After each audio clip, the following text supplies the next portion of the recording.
We're back with Alden Chodash of AldenBoxing.com. This past weekend, Alden, Alexander Povetkin stops veteran Chris Bird in the 11th round. You think Povetkin is a major player in the heavyweight division?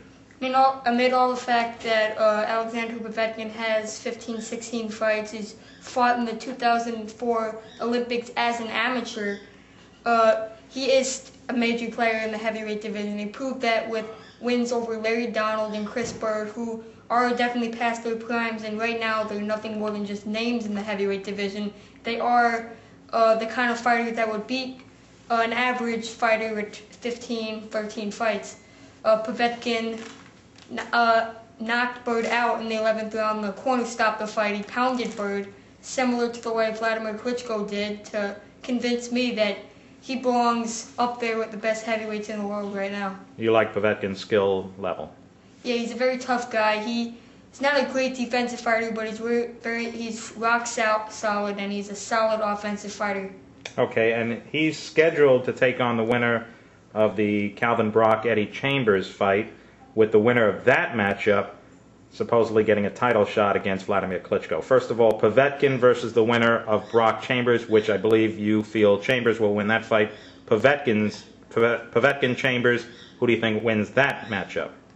They're both very good, skilled fighters, but I think the size advantage of Povetkin and the strength advantage would give him an advantage in close. I mean, both are in-fighters, and they're both good in-fighters, skilled in-fighters, just the stronger in-fighter is Alexander Povetkin, and that's ultimately going to prevail him and if they box.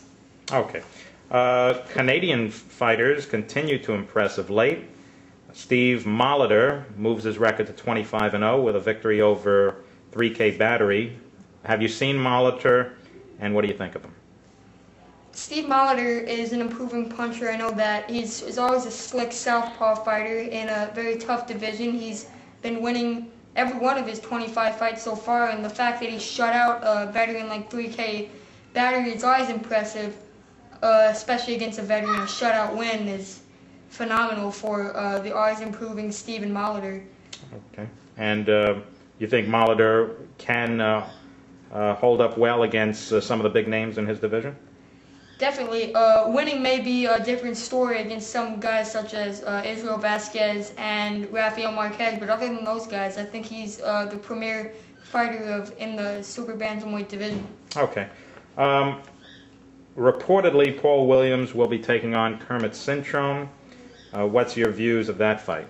It's a great fight to watch, but may not even turn out to be that competitive if Williams sticks to a solid fight plan as he did against Margarito. Cintron needs range to be as dangerous as he was in previous bouts. I mean, Walter Matthijs was right in his grill, and no doubt about it, Cintron had an easy time blasting him out. But I think it's going to be a way different story with Paul Williams, who is the height advantage, and he's a very good defensive fighter with his jab, throws a lot of punches, and I think he should keep Cintron at bay for almost every round, I believe. But you think that fight goes the distance, though? Yeah. With Paul Williams the edge over Cintron? Yeah, exactly. Okay. Reportedly, Jermaine Taylor will be taking Kelly Pavlik fight. Their rematch clause Taylor will be accepting, and it will reportedly be Taylor Pavlik 2 early next year. Is there any way that Jermaine can make it a different outcome this time around? You can't completely count out a guy who almost knocked out his conqueror in the second round, Jermaine Taylor.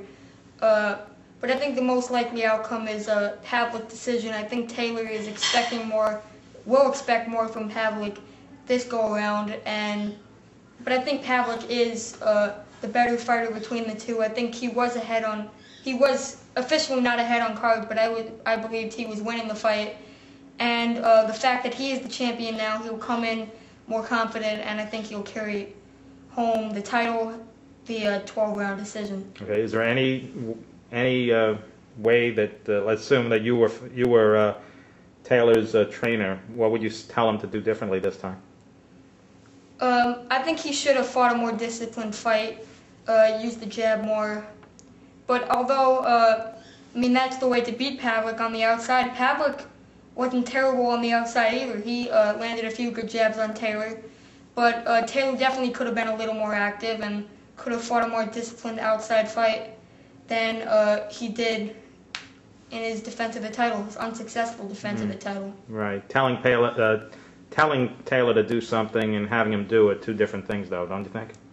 Yeah, but Taylor's offense worked a lot better against Kelly Pavlik than it had in recent bouts. Pavlik is less defensive-minded than every single Taylor opponent up to probably Daniel Edward. So Taylor's offensive plan worked a lot better against Pavlik than some would have expected. Okay, and finally, Boxing Talk is reporting that there will be a Vladimir Klitschko-Sultan Ibragimov fight in late February. Do you think Sultan has the goods to beat Vlad? No, but he has the goods to give Vlad a tough fight. I think he is a sneaky southpaw and could definitely give Vlad a few scares with a few counter punches, but I think Vladimir's strength and his good jab as well as with his height is going to carry him to a 12-round decision. But Sultan will at least make it an interesting fight, do you think? Yeah, he's going to win a few rounds if not the fight. Probably, I'm estimating about 4 or 5 rounds he should win. Okay. Definitely early rounds, though. Right, but then Vladimir closing the show on him. Or at least winning the majority of the rounds. He picks it up in the late round. He starts to figure guys out. He's a great thinker in the heavyweight division. Okay, great. Thanks, Alden, for talking to us. And remember to check out aldenboxing.com for more information. Bye-bye.